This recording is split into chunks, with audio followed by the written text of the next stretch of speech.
नमस्कार, मैं रंजीत झा। आखिरकार अडानी प्रकरण पर मोदी सरकार की अकड़ टूट गई है। सुप्रीम कोर्ट के निर्देश में जांच कमेटी बनाने के लिए मोदी सरकार तैयार हो गई है, ऐसा जवाब उन्होंने सुप्रीम कोर्ट में दिया है। लेकिन जेपीसी नहीं बनेगी, बनेगी सुप्रीम कोर्ट के निगरानी में एक एक्सपर्ट की टीम। वो अडानी प्रकरण पर, अडानी हिंडनबर्ग विवाद पर जांच करेगी। दूध का दूध, पानी का पानी किया जाएगा। सुप्रीम कोर्ट की निगरानी में सरकार अडानी प्रकरण पर जांच करने के लिए जो कमेटी बनाने जा रही है, उसमें एक्सपर्ट लोगों की टीम तैयार होगी।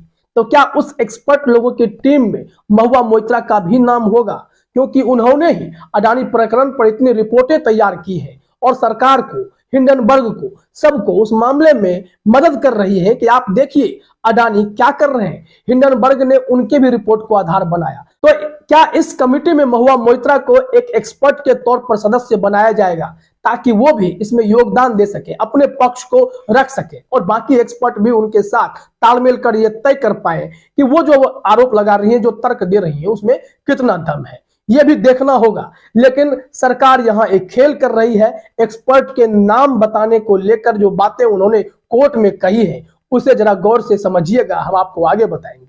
चलिए, यहां तक भी अगर विपक्ष की मेहनत रंग लाई है, इस नतीजे पर भी सरकार पहुंची है कि हाँ, हम जांच कमेटी बना देंगे, तो विपक्ष की इसे बड़ी जीत मानी जाएगी। वो भी आज के समय में जब मोदी सरकार अपने आगे विपक्ष को कुछ समझती नहीं है। इसमें अगर सबसे बड़ा योगदान किसी का है तो महुआ मोइत्रा का है। और कांग्रेस ने जो प्रदर्शन देश भर में किए अडानी प्रकरण पर जेपीसी बनाने के लिए या फिर सुप्रीम कोर्ट की निगरानी में एक जांच कमेटी बनाने के लिए, उस पर अब मोदी सरकार जो है अपनी अकड़ को किनारे करते हुए कोर्ट में यह स्वीकार कर रही है कि हम जांच कमेटी के लिए तैयार हैं। एक्सपर्ट के नाम भी वे लोग देंगे। लेकिन यहीं पर एक खेल है और इसके साथ ही कुछ सवाल है।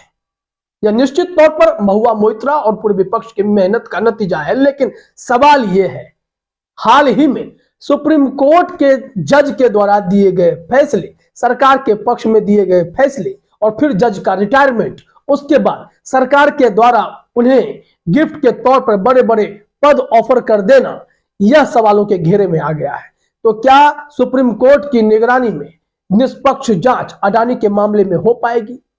इससे पहले भी हमने आपको एक खबर दिखाई थी, कैसे अरुण मिश्रा जो सुप्रीम कोर्ट के जज थे, उनके पास अडानी के 7 केस आए थे। और रिटायरमेंट से पहले पहले राजस्थान में जो अडानी ट्रांसमिशन का विवाद चल रहा था, उसमें 8,000 करोड़ का फायदा कराकर गए थे, फिर रिटायर हुए। सुप्रीम कोर्ट से रिटायर होते ही उन्हें भाजपा सरकार ने एनएचआरसी का चेयरमैन बनाया। अरुण मिश्रा तो ऐसे थे। इसके अलावा अभी आपने देखा कि अडानी प्रकरण तो लगातार चल रहा है, लेकिन बीच में अभी एक जज साहब नजीर साहब को आंध्र प्रदेश का राज्यपाल बनाया गया है। ये वो जज साहब है जो अयोध्या मामले में राम मंदिर के हक में फैसला सुनाए थे। ये वही जज है जिन्हें मोदी सरकार का नोटबंदी का फैसला सही लगा था और ये भी रिटायर हुए, इन्हें राज्यपाल बनाया गया। राम मंदिर के मामले में बाबरी मस्जिद विवाद में जो सुनवाई हो रही थी, उस बेंच में हेड कर रहे थे चीफ जस्टिस रंजन गोगोई, वो भी रिटायर हुए थे, उन्हें भी राज्यसभा भेज दिया गया। तो ऐसे में जजों को जिस तरीके से गिफ्ट देकर उन्हें संतुष्ट किया जा रहा है और जज भी लपक कर ऐसे तोहफे कबूल कर रहे हैं, तो अडानी प्रकरण पर क्या निष्पक्ष जांच हो पाएगी, इसको लेकर एक सवाल तो खड़ा होता है। पहला मुद्दा यहीं पर है। अब जो सबसे बड़ी बात और गंभीर बात है, वो भी हम आपको बताने जा रहे हैं। लेकिन सुप्रीम कोर्ट के रिटायर्ड जज को जिस तरीके से गिफ्ट मिल रहा है मोदी सत्ता के द्वारा, उसको लेकर महुआ मोइत्रा ने एक ट्वीट किया है, वो अपने स्क्रीन पर देखिए। फिर हम लौटेंगे अडानी प्रकरण पर कि इस मामले में सुप्रीम कोर्ट में सरकार तैयार कैसे हुई है, शर्त क्या रखी गई है और कोर्ट कैसे मान गया है, ये सब भी हम आपको बताएंगे। लेकिन पहले जरा ये ट्वीट देखिए। महुआ मोइत्रा ने लिखा, yet another Supreme Court judge appointed governor less than 2 months after retirement. Majoritarian government doesn't care about perceptions, but how shameless are you, my lord, to accept it. इन्होंने खुले तौर पर, जो बिंदास इनका अंदाज है बोलने का, उन्होंने कह दिया कि एक और सुप्रीम कोर्ट के जज रिटायरमेंट के 2 महीने के भीतर गवर्नर बनाए गए हैं। लेकिन यह सरकार जो बहुमत की सरकार है वो परसेप्शन पर ध्यान नहीं दे रही है कि न्याय व्यवस्था पर इसका क्या असर पड़ता है। न्याय व्यवस्था पर चोट पड़ती है अगर कोई जज तुरंत बाद कुछ बनाया जाता है, और वो जज कैसे है मिलॉर्ड जो इस प्रलोभन को एक्सेप्ट भी कर रहे हैं। नहीं करना चाहिए था। रिटायरमेंट के बाद भी ऐसी कौन सी अंदर कौतूहल मची है जो उन्हें सत्ता के करीब खींच ले जाती है। महुआ मोइत्रा ने खुलकर इस पर टिप्पणी कर दी। अब लौटते हैं जरा अडानी प्रकरण पर। सुप्रीम कोर्ट में जो हुआ है, सरकार ने जो शर्तें रखी है उसको लेकर क्या सब जानकारी दी गई है, इसके लिए अब अपने स्क्रीन पर आज तक की यह खबर देखिए। हेडलाइन है, अडानी हिंडनबर्ग मामले में जांच कमेटी बनाने के लिए केंद्र तैयार, सुप्रीम कोर्ट को भेजेगा एक्सपर्ट के नाम। और यहां जो एक्सपर्ट के नाम की जो हम बार बार जोर दे रहे हैं, बात कर रहे हैं, दरअसल इस मामले में केंद्र का कहना है, कोर्ट से भी गुहार लगाई गई है कि जो नाम हम इस कमेटी के लिए सुझाव करेंगे उस नाम पर जो है चुप्पी साधे रहना होगा, उस नाम को सार्वजनिक नहीं किया जाएगा, यानी सील बंद लिफाफे में वो नाम दिए जाएंगे। एक्सपर्ट कमेटी जो अडानी प्रकरण पर जांच करेगी उसको लेकर समझ गए पूरा खेल। अब आप समझ गए होंगे कि मामला कैसे ये उलझेगा, इसको जरा ध्यान दीजिएगा। आज तक ने इस मामले में लिखा है, अडानी हिंडनबर्ग मामले में एक बार फिर सोमवार को सुप्रीम कोर्ट में CJI Justice DY Chandrachud, Justice PS Narasimha और जस्टिस जेबी पारदीवाला की बेंच ने सुनवाई की। इस दौरान सरकार की तरफ से सॉलिसिटर जनरल तुषार मेहता ने पक्ष रखा। उन्होंने सुप्रीम कोर्ट से कहा कि अगर इस मामले में कोर्ट जांच के लिए एक्सपर्ट कमेटी गठित करना चाहता है तो सरकार को कोई आपत्ति नहीं है। यानी अडानी ग्रुप की कंपनियों पर हिंडनबर्ग की रिपोर्ट के मामले में सुप्रीम कोर्ट के कहने पर सरकार भी जांच के लिए विशेषज्ञ कमेटी के गठन को राजी हो गई है। ये तो आपने जान लिया, लेकिन इसका अगला पैरा देखिए।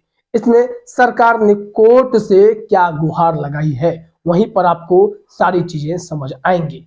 और जब विपक्ष को इसके बारे में डिटेल पता चलेगा तो वो महुआ मोइत्रा हो या पूरा विपक्ष हो या राहुल गांधी हो, आपत्ति जरूर जाहिर करेंगे। इसमें बताया गया है, सरकार कमेटी के सदस्यों के नाम बुधवार तक कोर्ट को सीलबंद लिफाफे में सौंपेगी। अगली सुनवाई शुक्रवार को होगी। इस दौरान सरकार इस मामले पर अपनी दलीलों की सूचीबद्ध सारणी याचिकाकर्ताओं को भी देंगे। सरकार ने कोर्ट से दस्तावेजों की गोपनीयता बनाए रखने को कहा है।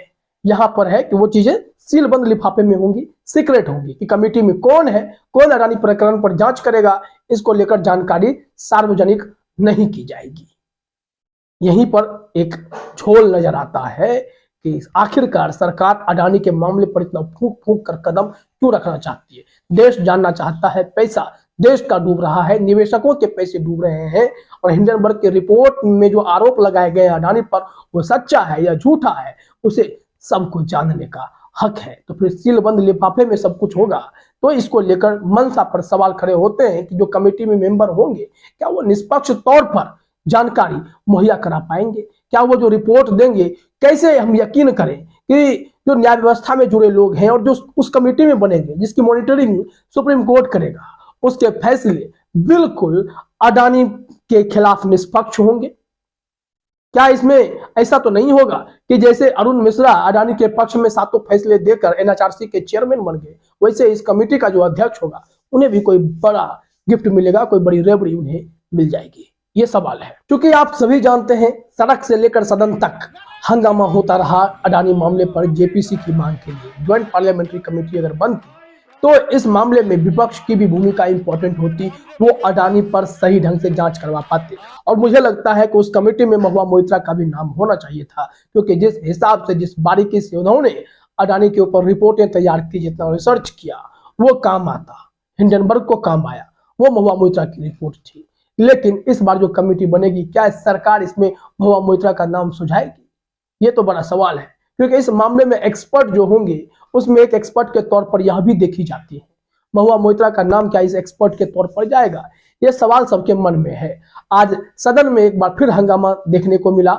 मोदी अडानी भाई भाई ट्रेंड करता रहा ट्विटर पे भी, और सदन में भी लोग चिल्लाते रहे मोदी अडानी भाई भाई, दोनों ने मिलकर खाई मलाई, और ये लगातार हो रहा है। लेकिन आप जरा याद कीजिए, अटल बिहारी वाजपेयी जब सदन में बोलते थे तो विपक्ष भी उनका कायल था, मुरीद था, बिना हंगामा किए उनकी बातों को सुनता भी था। लेकिन अब प्रधानमंत्री नरेंद्र मोदी ने प्रधानमंत्री पद पर कुछ ऐसा किया है, ऐसे ऐसे बयानबाजी की है, जिसके बाद विपक्ष भी उन्हें शायद ही उतना सीरियस लेता है। इस वजह से मोदी जी के सामने ही उतना हंगामा होता है और विपक्ष के लोग जेल तक में घुस जाते हैं। आखिर ऐसा क्यों हुआ कि एक प्रधानमंत्री को सुनने के लिए सदन में उनके ही पार्लियामेंट के सदस्य तैयार नहीं हैं? और अब जो अडानी प्रकरण पर मामला आया है, उसको लेकर भी चर्चा होने लगी है। फिलहाल इस वीडियो में इतना ही। आप सभी का हमसे जुड़ने के लिए बहुत बहुत धन्यवाद।